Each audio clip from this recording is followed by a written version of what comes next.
Cryptocurrencies could soon be facing the axe in India after a government panel proposed banning all private cryptocurrencies with a jail term of up to 10 years and heavy fines for anyone dealing in them.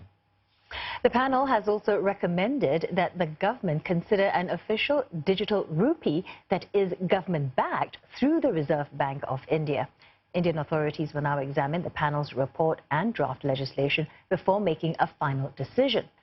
The development comes less than a week after international regulators and finance ministers warned of serious risks and regulatory fears over digital assets at a G7 meeting in France. And for more on this story, we're joined by Neha Punia live in New Delhi.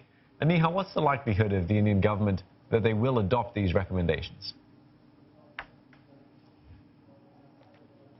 It's very, very hard. This was an interministerial panel. It had representatives from different ministries of the Indian government, as well as a representative of the Central Bank of India, that's the Reserve Bank of India.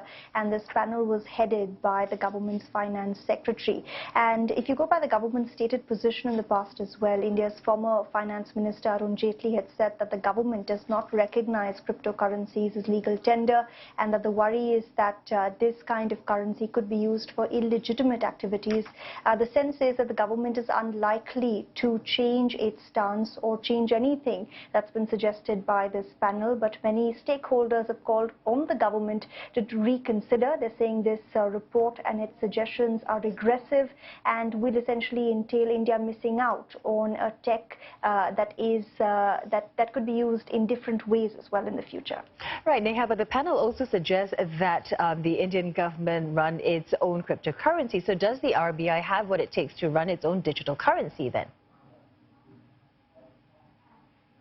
That's right. The panel does make that suggestion, asking the government to keep an open mind, even suggesting that another government panel be set up to explore this particular possibility. But like you said, the risks are vast, and the panel lists them out as well.